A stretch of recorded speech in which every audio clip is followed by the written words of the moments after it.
Professor গালেব আপনাদেরকে বলেছেন, ওনার সাথে আমার দেখা হয়েছিল কিন্তু কারাগারে, বগুড়া কারাগারে আমাকে নিয়ে যাওয়া হলো।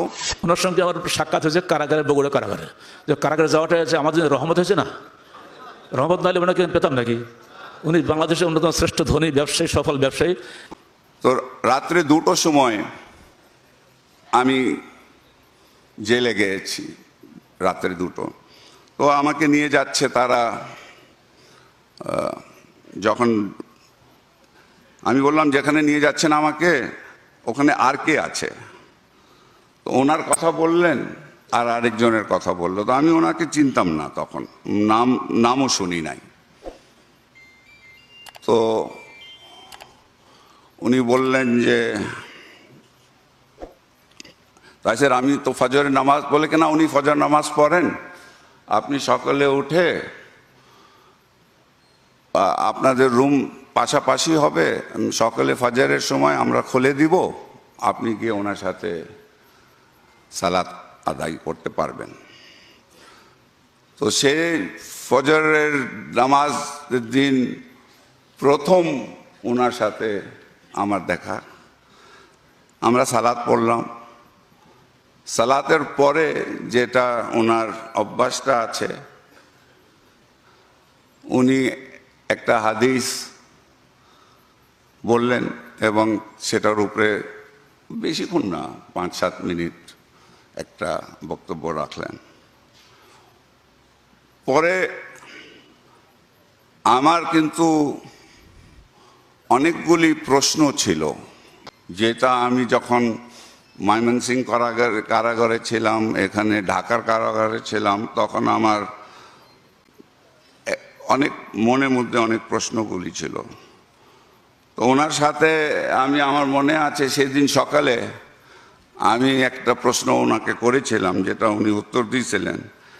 এবং ওই প্রথম আমি ভাবলাম যে আমি যে প্রশ্নগুলি, আমার মনের মধ্যে যে প্রশ্ন আছে, এটার সঠিক উত্তরগুলি কিন্তু আমি ওনার থেকে পাচ্ছি। উনি সেদিন যে প্রশ্ন করেছিলেন, উনি বললেন আমি কারাগারে থাকতে দেখলাম এই ইসলামের মধ্যে এত দলাদলি কেন? এটা কিন্তু স্বাভাবিক প্রশ্ন, কারণ উনি ব্যবসায়ী মানুষ, ইসলামের মধ্যে কি আছে না অত খবর কে নেয়। উনি দেখবেন কোন জিনিসের দাম কত বাড়লো কমলো, এটা নিয়ে লাভ লোকসান হিসাব করবে। উনি এসব কখন ধরবে? তো 2 বছর কারাগারে থেকে মুফতি শহীদ, সাবেক এমপি, ওনার সঙ্গে হৃদ্যত। মুফতি শহীদ দারুণ বাবুর্চি, এত চমৎকার রান্না করতে পারে, আমাদেরকে মক্কা খাওয়াইছে, তো ভোলা যাবে না। উনি একই সঙ্গে এমপি আর ভালো বাবুর্চি। তো বিএনপি, আওয়ামী লীগ সব এক জায়গায় হয়ে গেছে। তো কারাগারে গেলে সব একদল, সব আমার কারাবন্দী।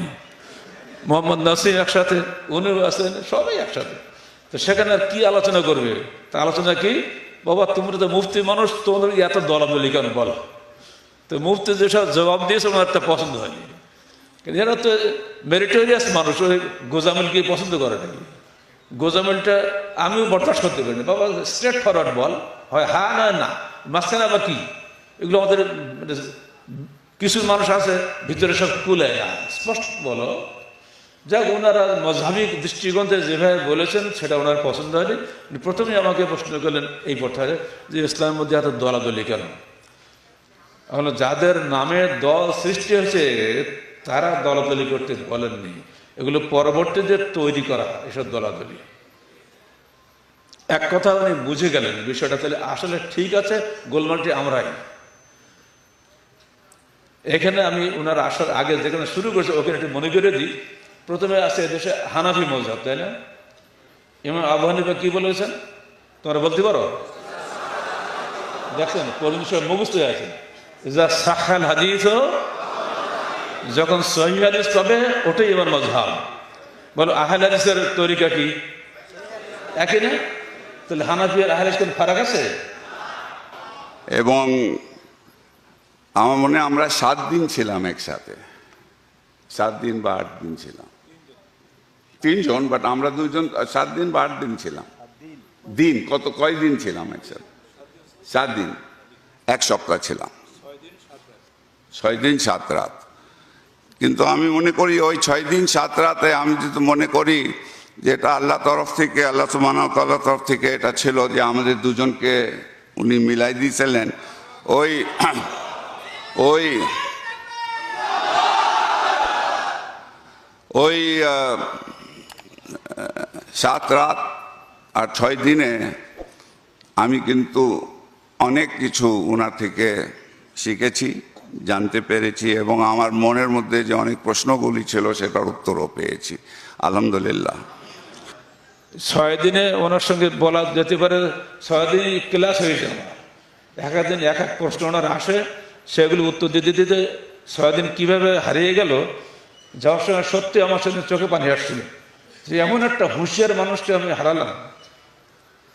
আলহামদুলিল্লাহ, তখন থেকে উনি আমাদেরকে ভুলেননি, মনে রেখেছেন।